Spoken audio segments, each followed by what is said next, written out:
It is officially time for our February garden tour. Full disclosure, it's actually the first week of March, but when I originally had planned to do my February garden tour, which was like the last week of February, we had a huge dust storm here, and so there was like almost zero visibility with the amount of dust that was in the air, and the wind was just crazy, so I wasn't able to get it done at the end of February.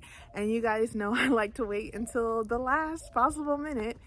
So here we are at the first week of March, but I'm going to consider this my February garden tour because we're so close to the end of last month. So I'll be back again at the end of March with my March garden tour, but for now I'm going to consider this my February garden tour. So let's go ahead and hop right into it. Okay, so per usual, I like to give you guys a full view of how things are looking at the beginning of each monthly garden tour. So here's our full view of the garden. I'm super excited about the fact that you can see the grass starting to green up. We haven't actually really been watering the grass. We've just been hand watering with a hose wand, so much of the grass hasn't gotten touched, but as soon as we start using an overhead sprinkler again, I think it'll green right up really nicely. This is how the garden's looking here at 5 o'clock in the evening on March 5th.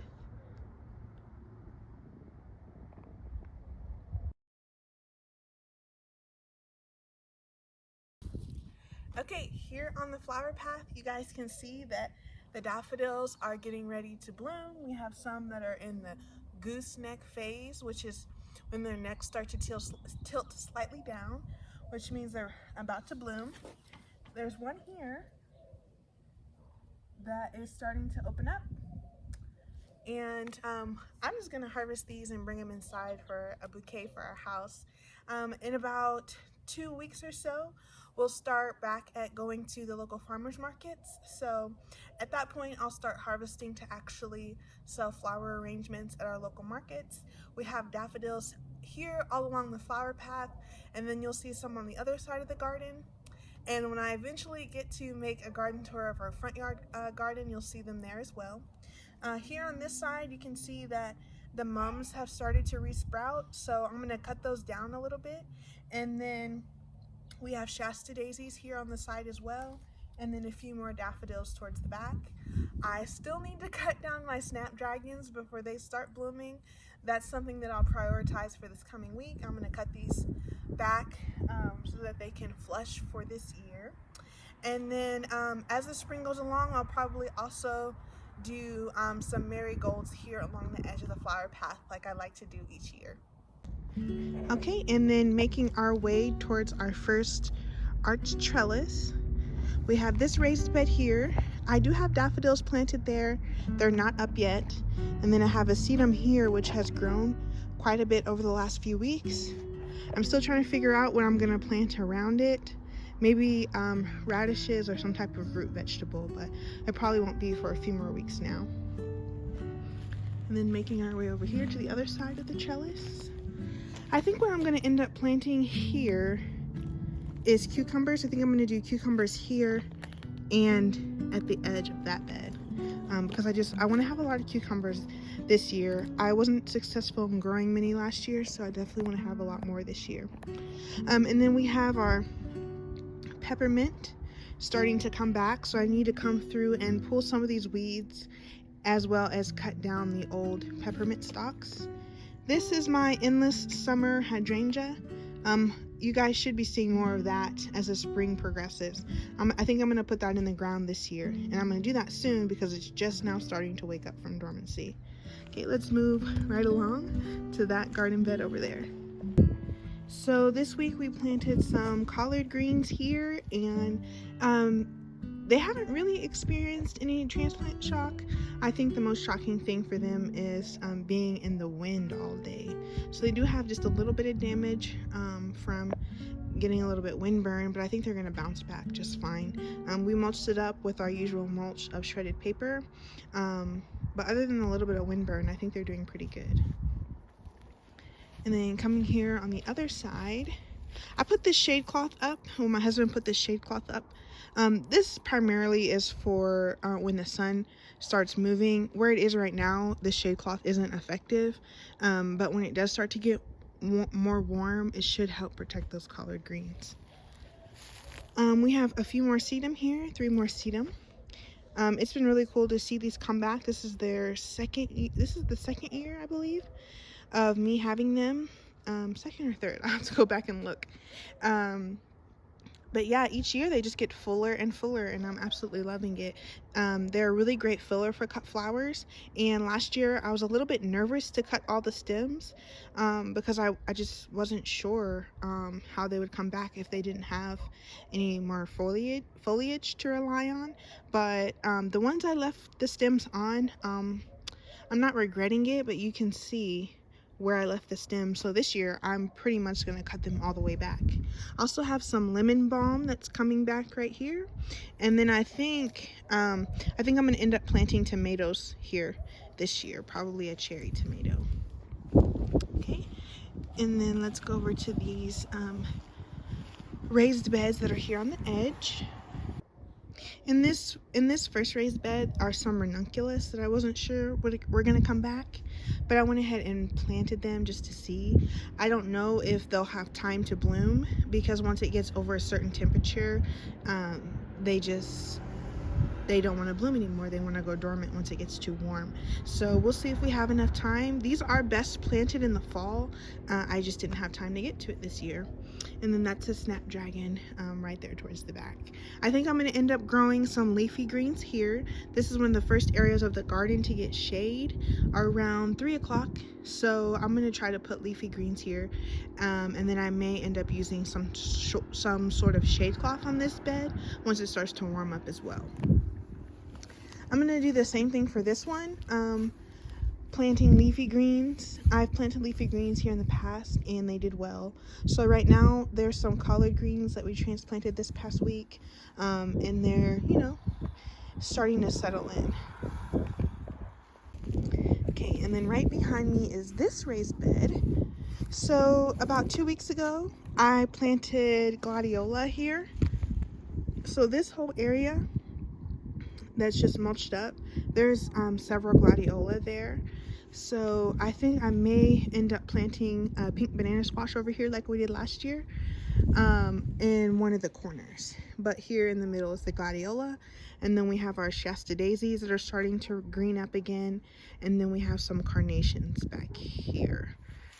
They've struggled a little bit, but I'm gonna leave them there and see if they can bounce back. If they don't, I'll have something at the ready to plant there. Those 2 beds are empty, so we can just bypass those, and then I'll point you back to our compost pile, and then in that raised bed is lilies, and none of them are up yet. So we'll just move over to this bed. So these are the other daffodils that I was talking about earlier. They have come back for their 2nd year. I'm excited to see them again. This is a peach variety, and I think those are like the Ice King variety. So these actually have a little bit of a longer stem than these. And then I also planted some more peach ones in the front. And then we have more Shasta daisies that I divided this past year. And then there was lemon balm in this corner. I'm kind of waiting to see if it'll come back or not. And then there was an artichoke over there. I'm not seeing it right now, but there was an artichoke there, so we'll see if there's enough root for it to come back or not. I'm kind of curious now because I think something ate the leaves. This is an artichoke. So there's a tiny bit of foliage there. We'll see if it comes back or not, if it has enough. So these are daffodils, and each year that they stay in the ground, they'll continue to multiply. Maybe 1 to 2 years from now, I'll probably dig them up, divide them, and replant them. And it'll just be like hundreds of more daffodils, because I'm pretty sure I have over 200 in the ground now. I should probably take time to count them, but I don't really want to right now. Okay, so there's the daffodil bed. This is my Spanish lavender, and then this past week we got these 4 blueberry plants. The varieties are Brightwell Blueberry, and this one is Tiff Blue Blueberry. So these are all self-fertile, I believe, but it's still a good idea to have more than one variety just to help pollinate. So there's been a lot of people that haven't had too many positive things to say about growing blueberries in our region here in southern New Mexico, but I'm gonna give it a try. I think what I'm gonna do is just dig some shallow wells for them and then probably fill it up with peat moss and pine needles and maybe a little bit of extra soil acidifier, or I think I've seen suggested sulfur. So fertilize with a little bit of sulfur and then keep them moist. Don't ever let them dry out. And I'm gonna leave them in their pots for this year, but the sun gets the soil so warm, I'm nervous to leave them at the surface level. So I think digging the shallow wells will help keep the roots cool and then help the fertilizer sit towards the roots. And then if they root down through the pots, that's totally okay. And then whenever I decide to transplant them into bigger pots, they'll still have a majority of their root ball here. So I'm going to leave them in their pots so that I can also move them around if they seem to be struggling in this area of the garden. But this is where they are for now, towards the back. So far, so good. I'm going to look up how to prune blueberries at the end of their season, because they're a little bit scraggly looking, but I'm not sure how old the plants are, so we just got them from our local nursery this past week. But I'm excited to see how much they produce their first year here in our garden. Here is a pomegranate tree. I pulled a bunch of the weeds from it this week, fertilized, mulched it up. I still need to do this pomegranate tree that's back here. But I'll do that this week. So that will be a priority, as well as clearing a space for the hydrangea. And then I still have lots more seed starting to do this week as well. This is our currant bush. You can see it has come out of dormancy. So in my January garden tour, this was still asleep. Now it's awake. There's some old berries from last year. But now it's awake and you can see the foliage. So I fertilized this with the Climate Guard, pulled all the weeds that were around the base and mulched it really heavily with shredded paper. This was the original bush here. Last year it put off this offshoot. So this offshoot is definitely starting to get some height to it. And once these go dormant at the end of the season, I'll probably dig this one up and move it farther away. Here at the back, it's putting off 2 more offshoots. So I do believe this plant is happy. I didn't get any currants from it last year, but I think that's because birds and lizards, or maybe just birds, were eating all the fruit. So we didn't get to have any of the fruit last year, but I'm gonna try to cover this with bird netting this year, and hopefully we'll get to experience our first currants. I believe these are I'm not sure what kind of currants they are because we didn't get any, but I think I'm not sure. I think that they might be yellow. Okay, let's take a look at our flower beds. Although this bed only has a few flowers. These are calendula from last year. I left them to see if they would come back, and they never actually fully died back. So I'm just gonna leave them in the ground and see if they bloom. A lot reseeded here. They self-seeded, so I'm leaving those. That's a self-seeded one as well. And then our garlic finally came up. I think I had mentioned that it took a really long time for this garlic to come up, so we thought we had lost it all, but now several are up. So this past week I did a foliar application of fish emulsion and then mulched them up with shredded newspaper. I'm gonna water this with fish emulsion in a couple months. And then let's look over here. This bed is empty. This bed is also empty. And then in this bed, I sowed our first sunflowers of the season. So you can see they're still super tiny. I'm watering tomorrow, so you can see the soil looks kind of dry and cracked, but I'll be watering tomorrow. And then once they have a little bit more height on them, then I'll mulch them up. I just don't want them to get buried. And then sometimes if too much moisture is held close to these super small seedlings, then the roly-polies like to come and eat the seedlings. So I'm trying to keep it from being too moist here by not mulching. Otherwise, I'm definitely a proponent of keeping your crops mulched. This side of the garden is what I call our market beds. I originally had only intended to grow vegetables on this side, but I'm so in love with flowers, I can't help but to put them everywhere. So we have snapdragons here at the front, which are heavily mulched. These are also from last year. One of them doesn't look like it's gonna make it, but we'll see if it still has a fighting chance. On this side is an area that I still need to weed, so I'll probably be doing that this coming week. There's always garden work to be done, so never a shortage of tasks. There's some carrots there that overwintered, and then there's a snapdragon on the edge that overwintered as well. This bed is empty except for these Shasta daisies. These will get dug up this week. Usually I like to dig and transplant them in February. That's what I've done for the past 2 years, but I just haven't gotten to it yet. So it still looks fine, but I'm gonna dig this up and move it somewhere. I'm not sure where I want to put it yet though. Behind me, oh, this is our wood chip path. I can't remember if it was in the last garden tour or not. I think so, but behind me were some self-sown sweet peas. Some of them are starting to bounce back. I dug some of them up because they sowed themselves along the edge. So I dug them up and transplanted them along this cattle panel, and that sent some of them into shock, I believe. But I also have daffodils planted on the other side, and some of these are starting to come up. What I've noticed is the ones along the flower path wake up first.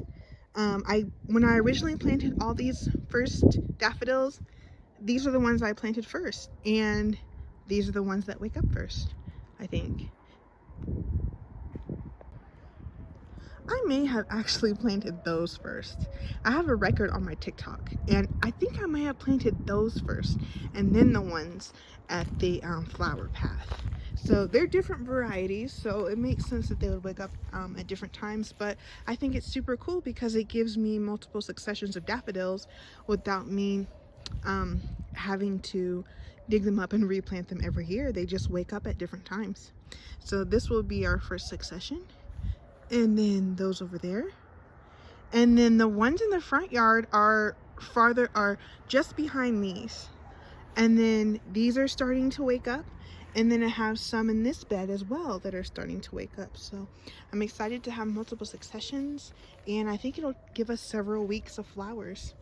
So over here, I'm not sure what that is, but we'll find out in a few weeks. But there's daffodils right next to the sweet peas, snapdragons here towards the edge, and then those are carrots from last year. So I'm excited to see if they'll actually size up this spring.